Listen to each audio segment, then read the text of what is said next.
Greetings, Word Horde.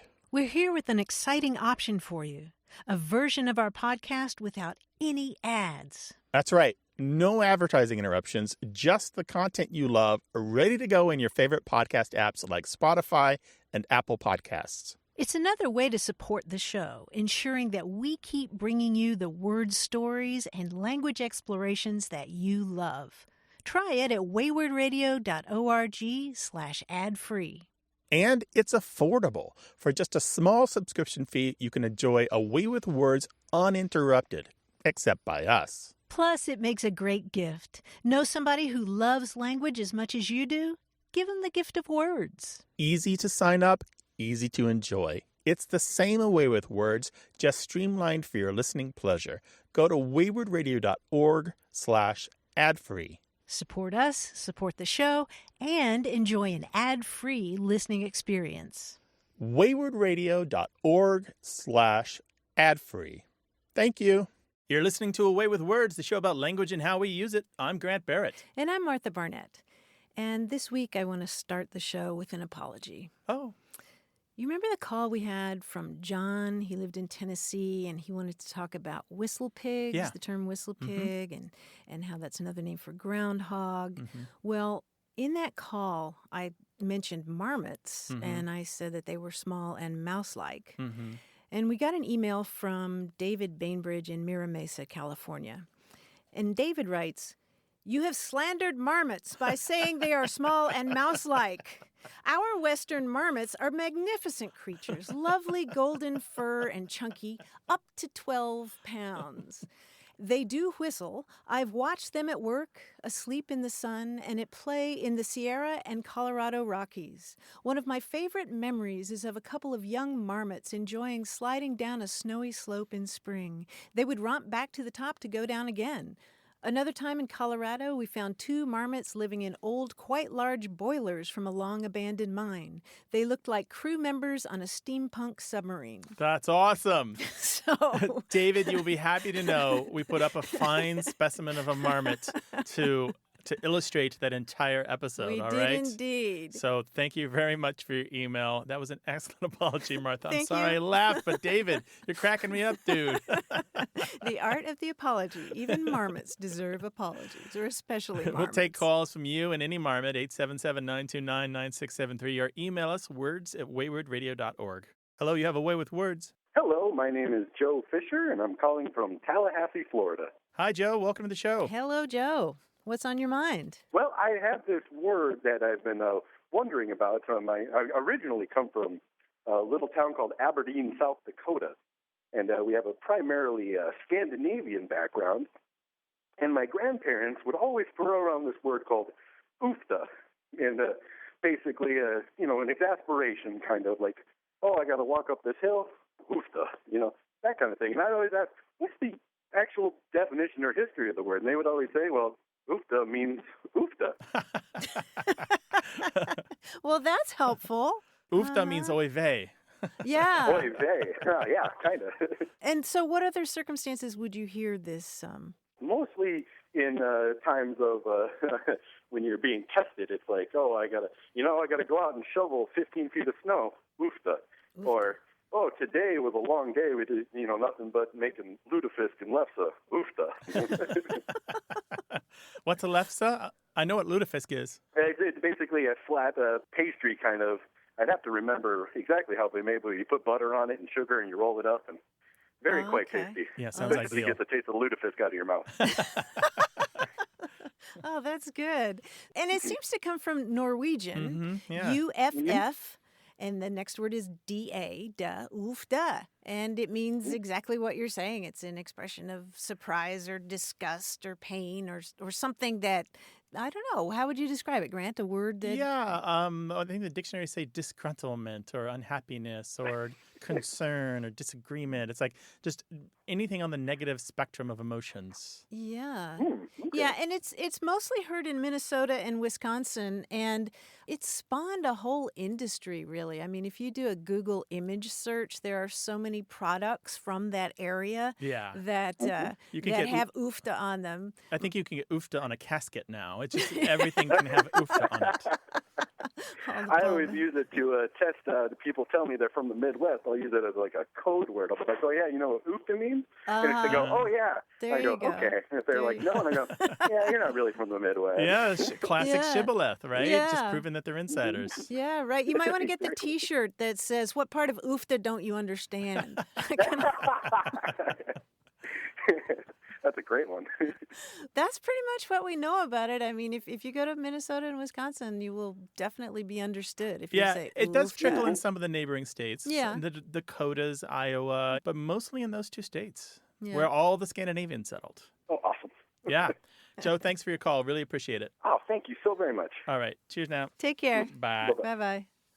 Oofta. Oofta. Well, that's what I call a Chamber of Commerce word. Everyone knows that it's their word, it belongs to their community, and they're really proud of it. And yet, it's still used unironically and unselfconsciously and as a matter of normal conversation. Well, isn't it wonderfully expressive? Yeah. I mean, just the vowels and the consonants. I would Oofta. it's like the sounds you make when you have to get up, but you don't want to get up. That's how I think about it. Yeah. Hit the snooze button one more time. Oofta. We know they talk funny out your way. We know you say things that your grandparents used to say. Share it with us, 877-929-9673.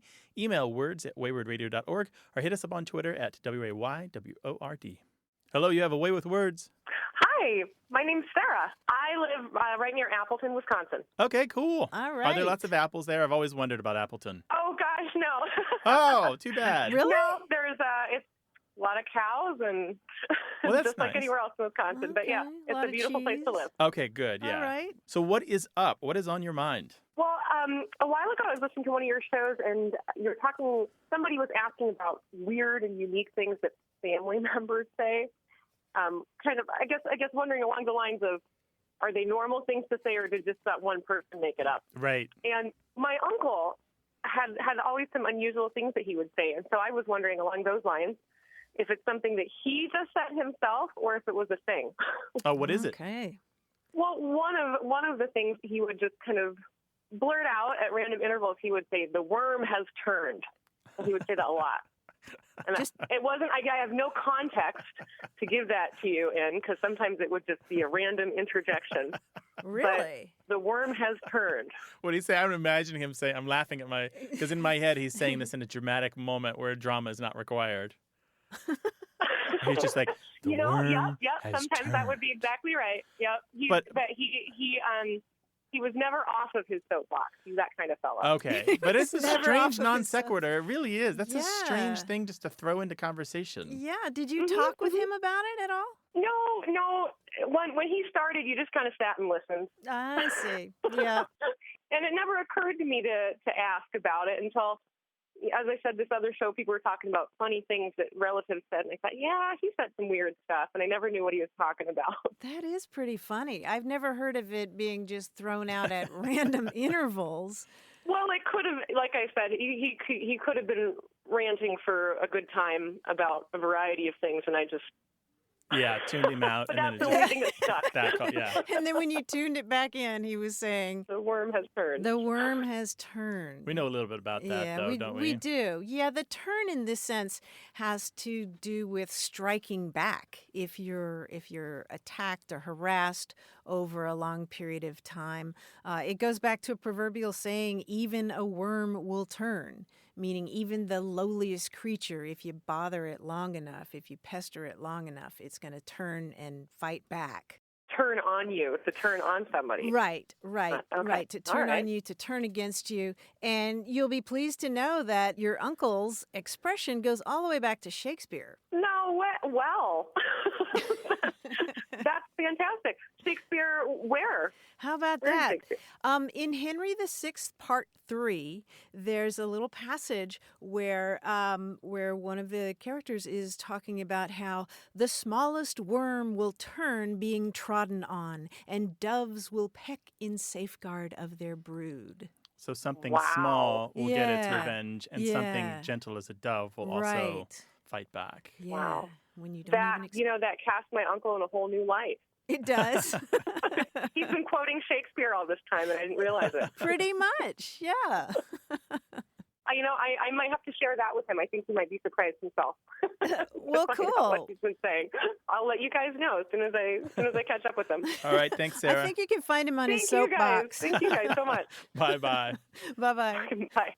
We all have the talker in our lives. We all do. There's somebody Yep. everywhere. The guy, and it's the repetition that bothers me. It's the entertaining the first time. And the second time, you're like, oh, I think I've heard this before. And the third time, you're like, oh, my God, is this car locked? I need to get out of here. Is this car locked? 877-929-9673. Email words@waywardradio.org or hit us up on Twitter at WAYWORD.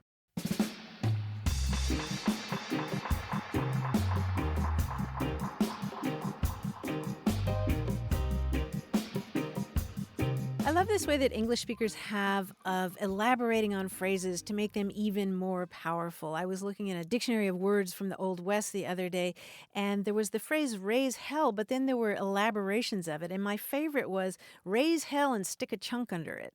Isn't that nice? Just Right. like raise hell and prop it So up you're a little bit. putting a wagon up and put a chunk under it so you can There work you underneath, go. right?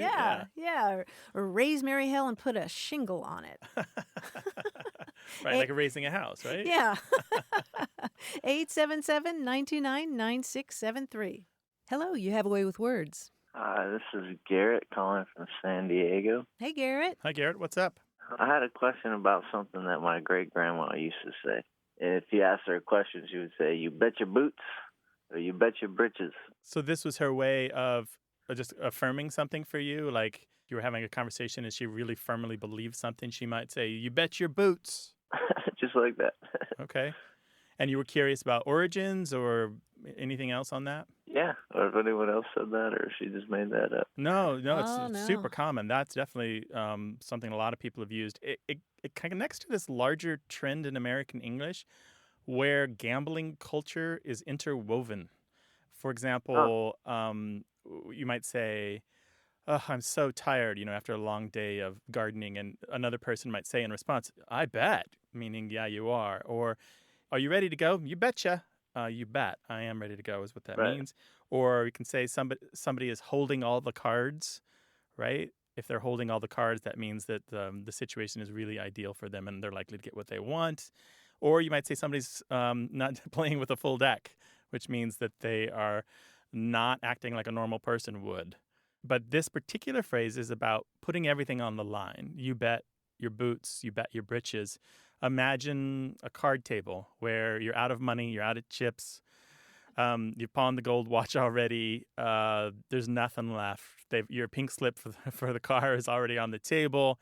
But maybe you're wearing a fine pair of boots. Maybe you're wearing some heavily tooled leather boots that are worth a couple $100. You might literally bet your boots. Or if I'm playing poker, I do not want to lose my britches. I mean, No, right. I don't want to put the. I Because mean, we have that as a figurative, right? That he lost his pants, right? Means that he or he lost his shirt. lost his shirt. Yeah. Yeah. So I would think that if you're saying you bet your britches, then it better be a sure bet. Right, 100% You don't want to walk sure, out of right, there no without risk. your britches. So you don't want to walk out without your boots. You don't want to walk out without your britches. So Definitely. So it's like a really strong way to affirm what you believe to be true.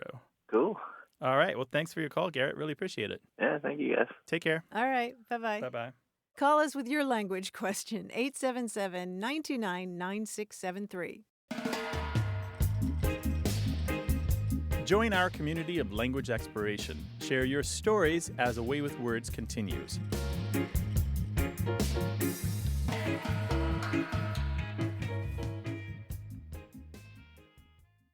Support for A Way with Words comes from Lizanne Fokian and Chloe Potamianos Homem, proud sponsors of Wayward Inc., the nonprofit that produces and distributes this program.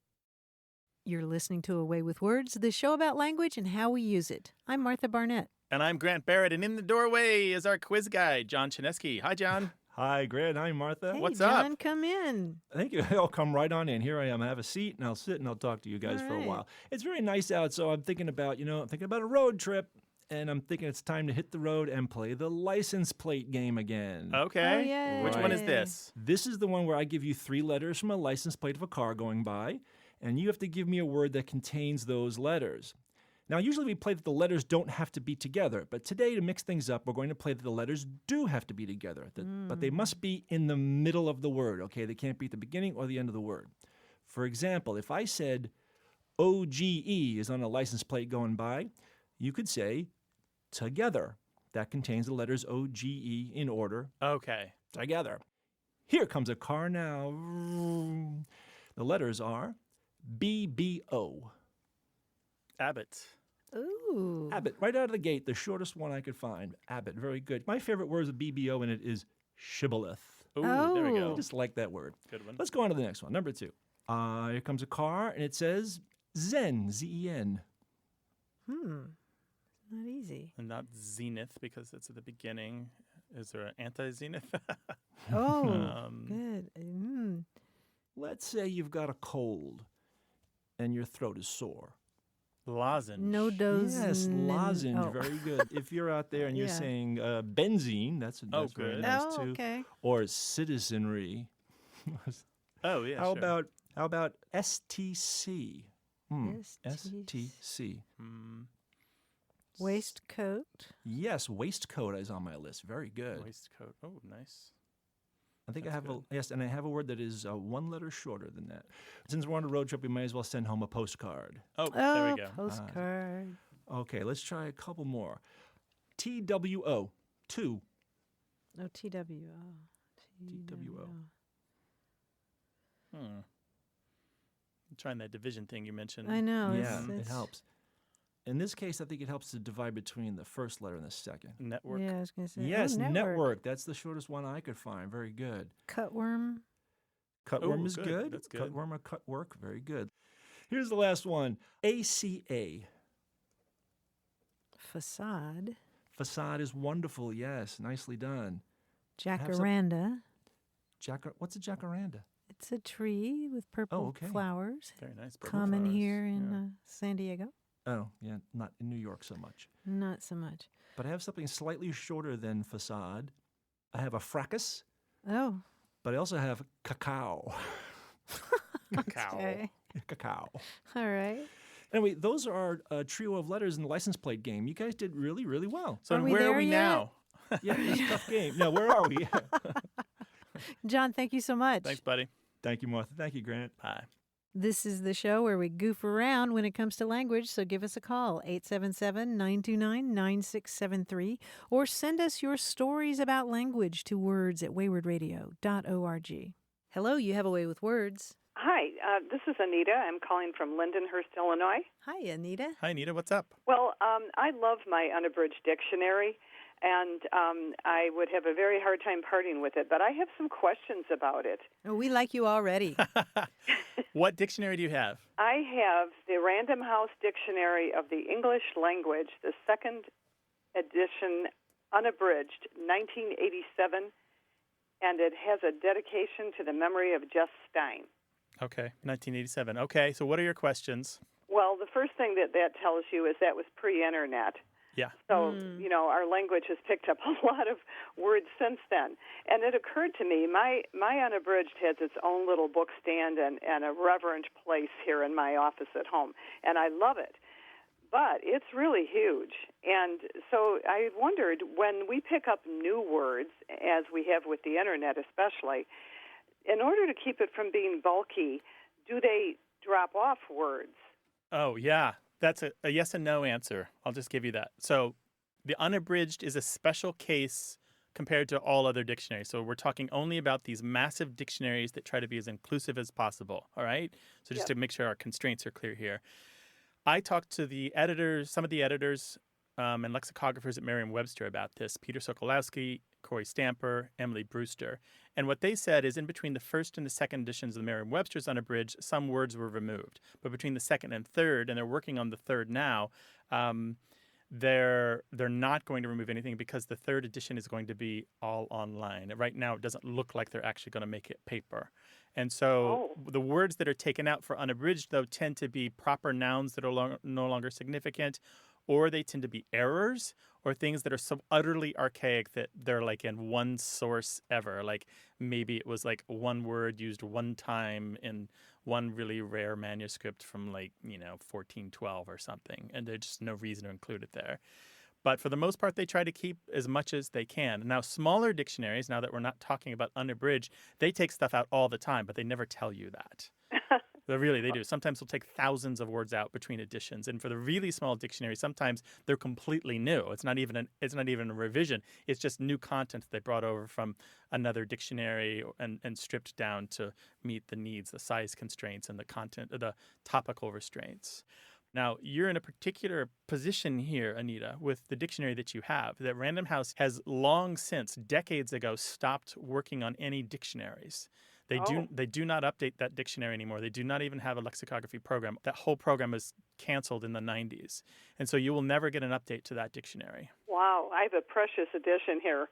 Well, you do. You're missing a lot. You were missing a ton of technical, scientific, internet-related terms.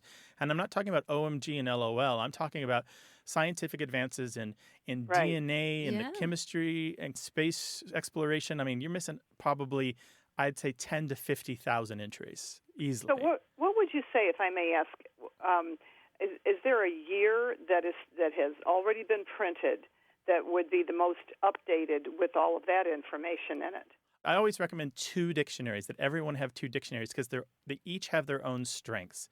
First, I would get the latest American Heritage Dictionary. Mm-hmm. It is an unabridged dictionary. It's well done, has excellent etymologies. And then I would probably also get a online subscription to the Merriam-Webster's Unabridged. I mean, if you're looking for utter completeness, I would do those 2 things. They're very complementary to each other. They feed on each other very well. And you can compare their entries side by side and see that they're both well done, and yet they may have a little different nuance that allows you to, at the intersection between entries, maybe understand what you're looking up even more. Plus, we have the best of both worlds there. Yeah. And the American Heritage Dictionary has much better photos and pictures. Yeah, they do. Illustrations. American Heritage does color photos. Yeah. And, nice. And the Merriam-Webster's traditionally has done woodcuts or black and white line drawings. Yeah. Well, I have one more question, if I may, and that is that if at some point, because I'm getting older now, and I would hate to see my kids come along after I pass and then just toss my treasured unabridged out somewhere, is there a place that these dictionaries that are no longer being printed, they could be received and welcomed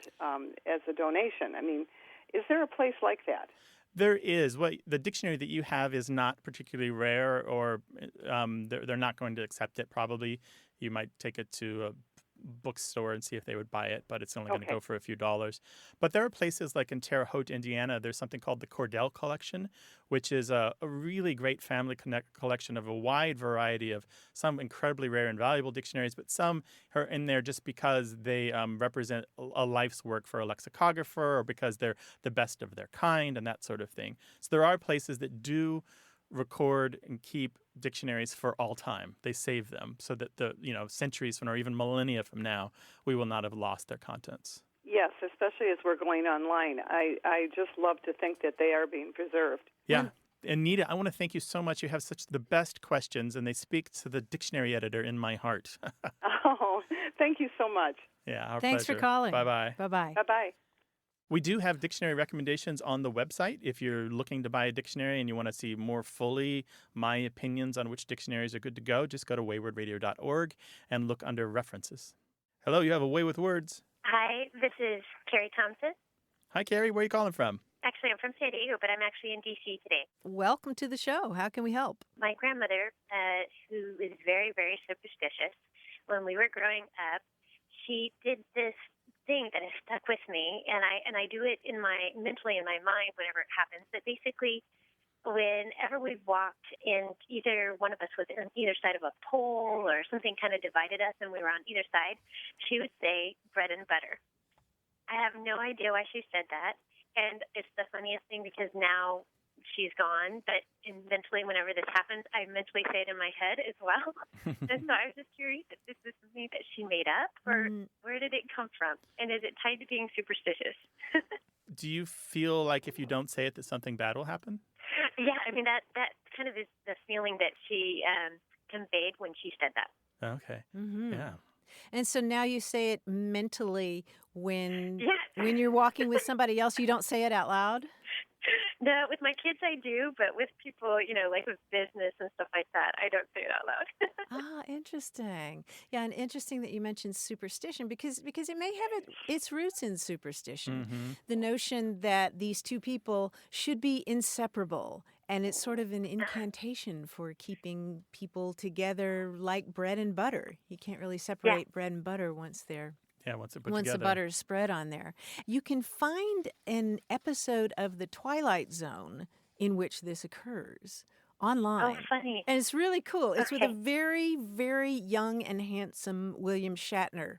It's a 1960 version of The Twilight Zone. I think it's called Nick of Time. And it's all about superstitions. And there's a moment very early in that episode where he's walking arm in arm with his wife, and then they're about to go around a lamppost, and he pulls her close to him and says bread and butter, and they go around on the same side. Oh, interesting. But the how funny. the whole episode is about superstitions, so I think you'd enjoy that. Oh, definitely got to check it out. In some of the old folklore collections that I've found, they talk about it as a way of preventing quarrels. Because if you don't say it, you're going to fight. And they did a survey of people this is in 1907, this publication, and it was fairly common and is a very well-known superstition. It was like the main thing that you said to avoid fighting. But a lot of times people think it's only if you're holding hands to start with. If you're simply walking with them, you don't have to say it, but if you're holding hands, then you do. Oh, wow. And that kind of makes sense because she was born in the 20s. So it's kind of close to that early 1900s. Mm-hmm. So it is a superstition. What other superstitions did she have? Oh, my goodness. She would throw salt over her shoulder at certain times. She also had a thing with the number 13, but not as a bad luck, but as a good luck. And she was somebody who enjoyed going to Vegas, and whenever she was in Vegas, she would count 13 machines over, and she'd sit at that one. That sounds really cool. Interesting. Carrie, thanks for sharing the stories about your grandmother, and thanks for sharing bread and butter with us. Yeah, awesome. Thank you so much. I really appreciate it. Take care. Sure thing. Bye-bye. Bye-bye. 877-929-9673. Email words@waywardradio.org.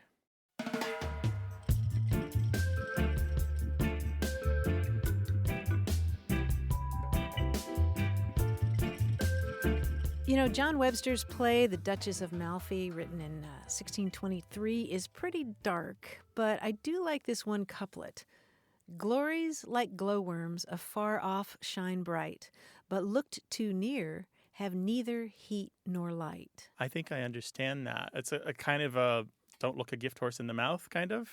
The beauties of the world are best seen in the large and rather not in the micro examination. I think they're best seen far away. Yeah. There's that Stephen Crane poem about a man saw a ball of gold in the sky and he climbs up there and it's brass or something like that. Right, but from far away it's a beautiful sometimes object. Grass is greener on the other side. Maybe that's That's your glowworms or specks of light until you get up close and you're like, oh, grubs. Exactly. 877-929-9673. Hello, you have a way with words. Hi, my name's Megan, and I'm from Monticello, Florida.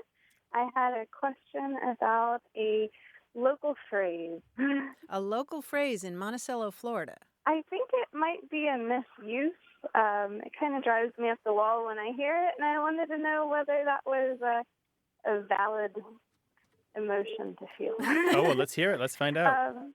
It's on tomorrow, and instead of saying, hey, I'll meet you on Wednesday, I hear people saying, oh, we can do that on tomorrow, and it definitely gets under my skin when I hear it, and so that's what I was calling about. And there in Florida, you haven't heard it elsewhere, maybe other parts of the South? I haven't ever heard it anywhere else. Okay.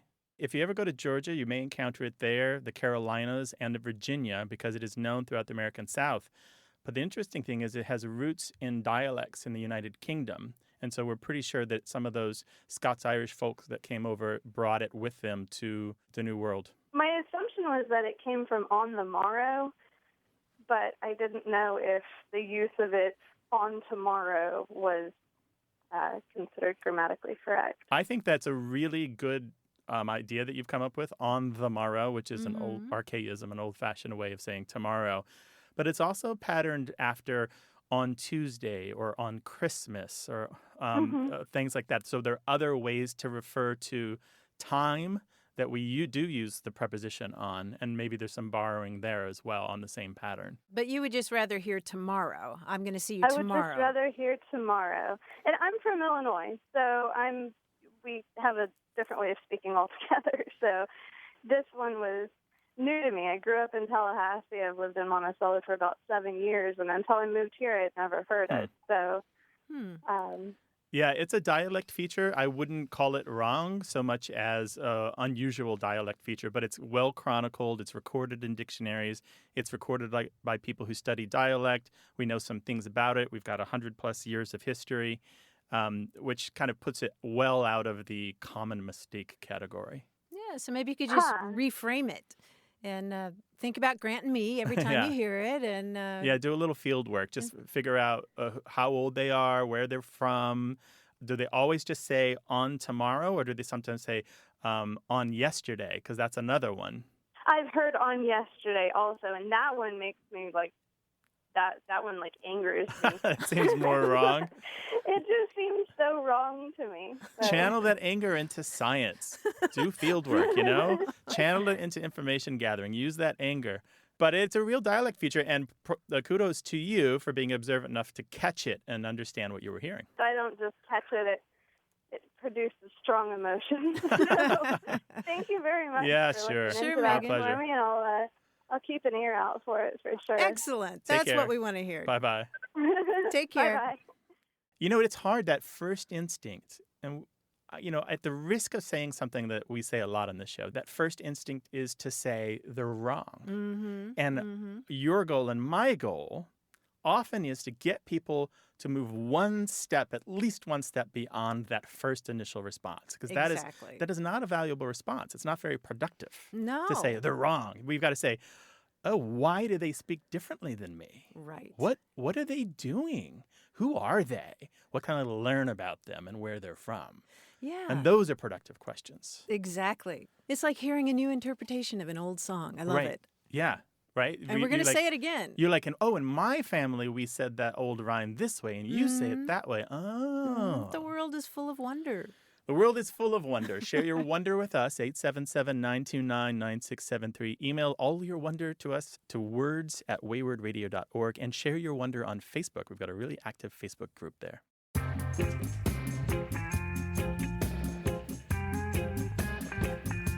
On our Facebook group, Patty writes, what phrases do you use when telling someone the equivalent of suck it up, or that's the way the ball bounces, or win some, lose some? She says in her family we said tough toenails. Tough toenails. Yeah, what do you all say in yours, I Grant? can't actually say it on the air. Oh, yeah. There's two of them, and I can't say either one of them on the air. Either one. It's so funny because I was looking at this discussion, and there are so many ways to tell people to buck up, to cheer up. Suck it up, buttercup, rub some dirt on it, toughy beans. Somebody said their granddaddy says, them's the sticks, tough noogies, tough darts. Mm-hmm. Also like this one, you knew it was a snake when you picked it up. Right? That's good, yeah. Call us, no snakes here, 877-929-9673. Email words@waywardradio.org. You're listening to Away with Words, the show about language and how we use it. I'm Grant Barrett. And I'm Martha Barnett. Grant, we got an interesting email the other day from Dubai. It's from Erica Solomon, who is originally from Evanston, Illinois. But in Dubai, she works as a writer for a research institute. It's a scientific research institute, and she has to make their research intelligible to a lay audience. And she wants writing advice. She says, I really would like your advice on how to improve my vocabulary as a writer. I was not formally trained in journalism and never an avid reader. And everybody says that to improve vocabulary, you should read. Read, and read some more. And while I agree that this would help a whole lot, I just don't have time. Oh. I work full time, I have 2 kids, so I really can't read more than 10 minutes a day, and I usually spend this 10 minutes reading science articles because that's the type of writing that she does. I feel it's really difficult for me to really learn a word to the point that I can use it in my own writing. While I understand a lot of vocabulary when I read it, it just doesn't come to me when I write. So the real challenge is being able to retain the vocabulary I read so that my brain can shoot it back at me while I'm writing. So she wants to know, how can she improve her writing vocabulary? That's a really great question. I know. I have a lot of thoughts about that. I mean, for one thing, I would say, Erica, that it's a noble goal. Good for you. Yeah, right? The other thing I would say is that it's not easy. I've always appreciated foreign language teachers who tell me that learning a foreign language is not easy. You need reminders of that, right? Mm-hmm. And I think the same thing is true for when you're learning new vocabulary in English. And so a couple of my suggestions would be just start small with small habits, like anytime you see a word you don't recognize, you've got to look it up. If you're only spending 10 minutes reading a day, you can spend part of that time looking it up. There's really no excuse now that you have cell phones and stuff. Right. You can always have a dictionary at your fingertips. So always look up a word if you don't understand it in reading. Check the etymology, because sometimes that can help you remember what the word means.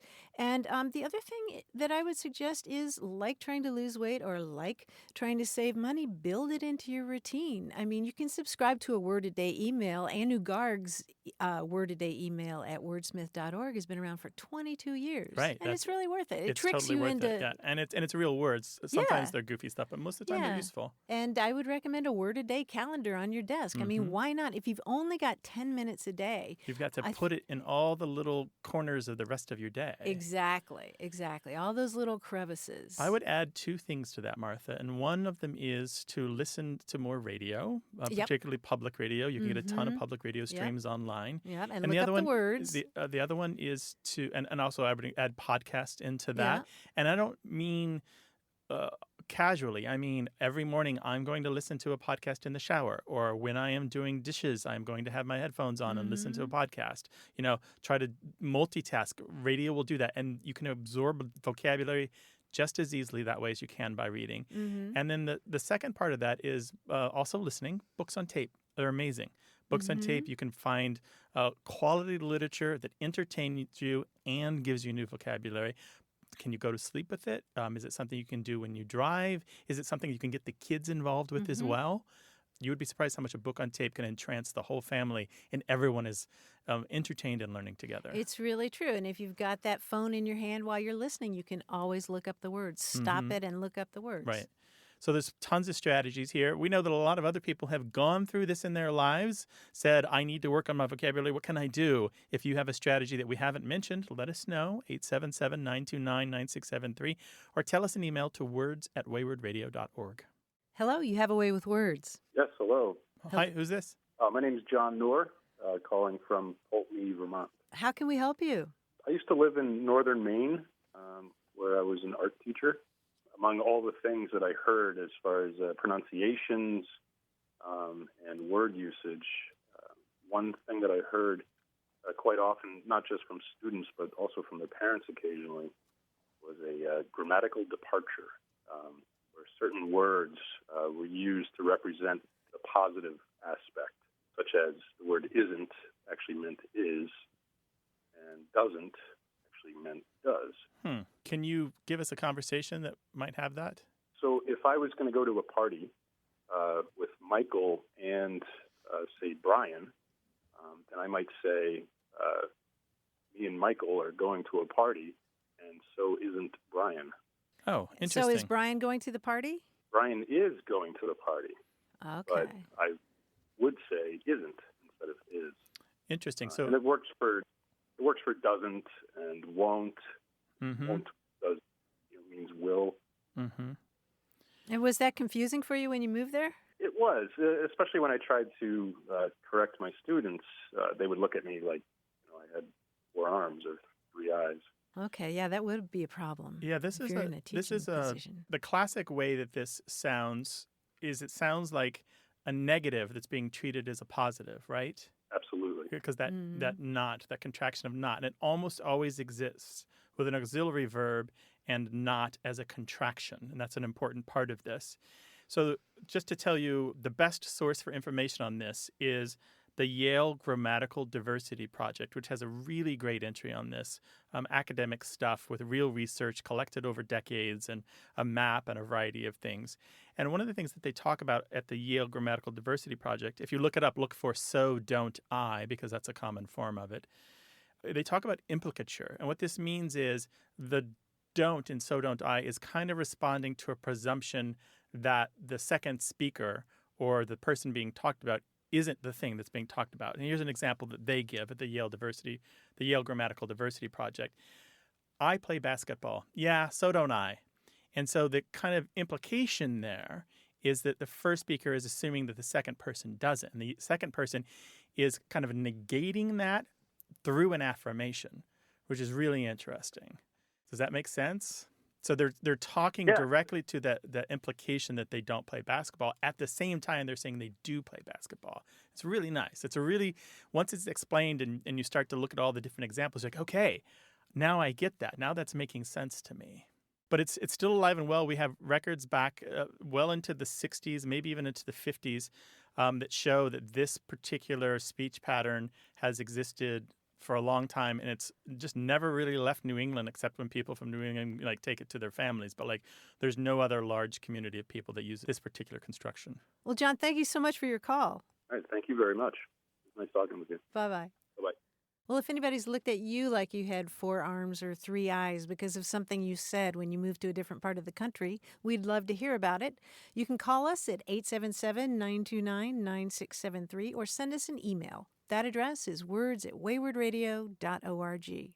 Hi, you have a way with words. Hi, this is Essa, and I'm calling from Jackson, Mississippi. Essa from Jackson. Hi, Essa. Cool. Welcome to the show. What's up? Hey, I was calling because I moved back to the States last August after living in northern Japan for 2 years, and I found that there's this Japanese phrase, otsukare-sama desu, that you usually say at the end of work after you're working on a project with other people. If someone else tells you that they've been working on something, I guess it has a variety of applications.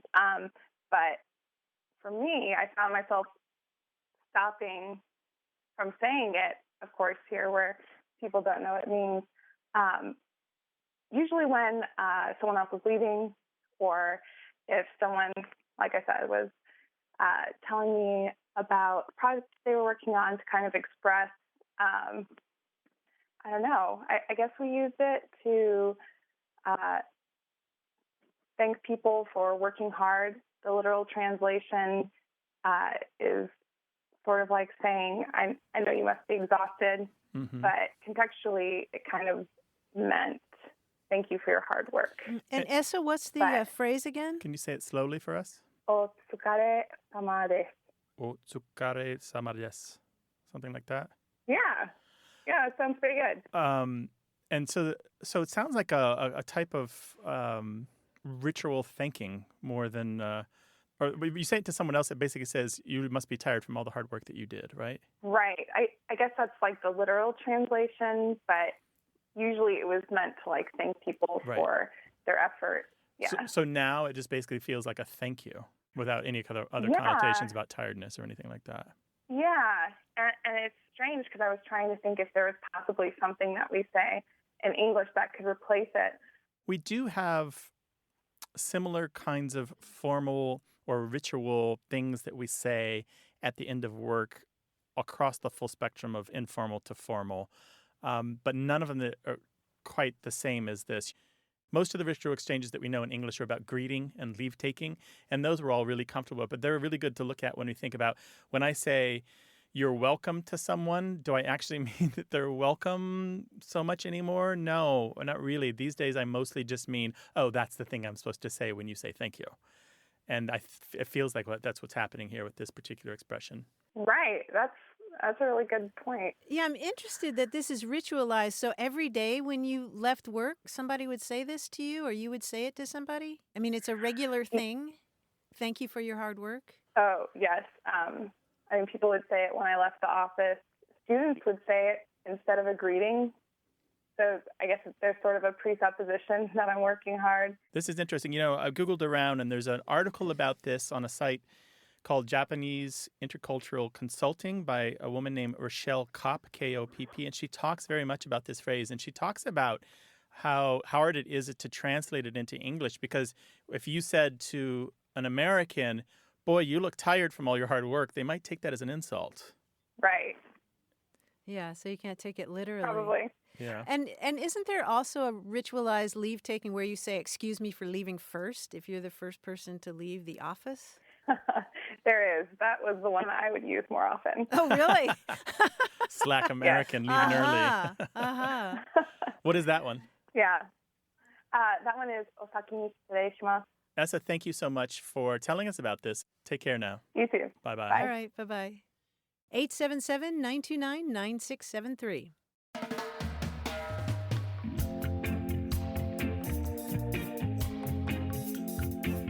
Ron Evett from outside Boston sent us a wonderful quotation about libraries. This one is from Barbara Tuckman. She talks in one of her books about how she became a historian and the fact that it wasn't so much one particular teacher or one particular book she read, but just the whole experience of walking into Widener Library for the first time on the Harvard campus. And she writes, "The experience was marvelous, a word I use in its exact sense, meaning full of marvels. The happiest days of my intellectual life, until I began writing history again some 15 years later, were spent in the stacks at Widener. My daughter Lucy, class of 61, once said to me that she could not enter the labyrinth of Widener's stacks without feeling that she ought to carry a compass, a sandwich, and a whistle. I, too, was never altogether sure I could find the way out, but I was blissful as a cow put to graze in a field of fresh clover and would not have cared if I had been locked in for the night." Nice. I knew you could relate I've to had that Grant. feeling, yeah. I mean, I've been to big libraries and small, but they all have that feeling somewhere in them, right? Right. I just know in that next stack is a book that I need, Yeah. right? Yeah, and I love the idea of walking in with a compass, a sandwich, and a whistle. Big Maybe libraries, a flare. man. Bookstores have the same effect on me, but not definitely. quite the same, but close. Yeah, but that first experience, I love that was her formative experience. 877-929-9673. Hello, you have a way with words. Hi, this is Mike Jolly, and I'm calling from Madison, Wisconsin. Hi, Mike. How you doing? Hey, Mike. I'm doing great. How are you guys doing? Super duper. Super. Good. Welcome to the show. What's up? My mom always used this term when she was mad at me, and she would say, "Michael, I'm going to pinch you bald-headed." And she never pulled my hair, but she would reach out and pinch my cheek really hard. And my grandmother said the same thing. And I've never heard anybody else ever say this word. And my mom and my grandmother are both from Oklahoma, if that helps at all. And recently my mom passed away, so I started wondering about this saying and if it has any roots, and if so, where are those roots from? Well, sorry to hear about your mom. Well, thank you. So she would say, "I'm going to pinch you bald-headed," but she would pinch your bald cheek. Yeah. Is that right? Okay. That's pretty close, yeah. And did she say anything else about it? Did anything follow that? No, I didn't ask. I just pretty much wanted to get out of there. Oh, I see. Okay. So would she say that when she was joking or when she was genuinely upset with something you did? Genuinely upset with something I did. Well, we see bald-headed a lot in phrases that have to do with going at something just completely, like acting impetuously without regard to consequences, going for somebody bald-headed, meaning just totally, completely. And I often see snatch you bald-headed or jerk you bald-headed or grab you bald-headed. Yeah, pinch is really rare, actually, but I could see how snatch could turn into pinch. Yeah, definitely. Definitely. Mark Twain used it that way, as a matter of fact, snatch him bald-headed. And do you get the idea, Martha, that maybe it has something to do with the era when people wore wigs, or at least people of importance wore wigs? I've wondered about that, going at somebody bald-headed, meaning their wig might come off. But I don't know. I think also the notion of bald-headed being completely devoid of hair, something that's totally and completely occurred. Well, yeah, and that bald-headed, that slangy version of bald-headed that you were talking about, going after something completely without regard for your safety or anything else, also kind of converts into a bald-headedness that to be bald-headed is to do something without any preparation. And so I'm going to snatch you bald-headed could mean you're not going to know when I'm coming for you. Okay. No, she made it pretty clear. Yeah. That she was upset with me when I was a child, and so, she would take care of matters right then and right there. So I don't know that one's true, but I can see her, doing it all out. Exactly. Sort of the first definition that you gave. Right. We do have it in the historical record as far back as the 1860s, probably earlier, and it kind of comes up in jocular newspaper columns or Mark Twain style writing. The pretend rustic who is providing the kind of Will Rogers type of commentary on the politics and the situation of the day. That kind of rambunctious. Yeah, that sort of colorful language that goes kind of hand in hand with a lot of other kind of goofy talk. And you had said earlier that Mark Twain used this phrase, but it was the snatch you ball-headed phrase. Yeah, that's by far the most common variant of it, by far, like probably 100 to 1. Mm-hmm. But I do like pinch. I might have to borrow that one. Pinch you bald-headed. When Martha and I have done this call in the past, I think for weeks afterward, we just go around muttering to ourselves, I'm going to snatch you bald-headed. And you're just waiting for the right opportunity to come along so you can actually use it. It's too good, right? It's too late in Grant's case. Oh, yeah. I'm not completely bald. No, you're not. No. All Mike, right. thank you so much for calling. Thank you guys a lot. I appreciate the history, and I'll keep listening to your show. Thanks, Mike. Appreciate it. Mike. Take care. Thanks a lot. All right. Bye-bye. Call us at 877-929-9673 or send it to us in email. That address is words@waywardradio.org.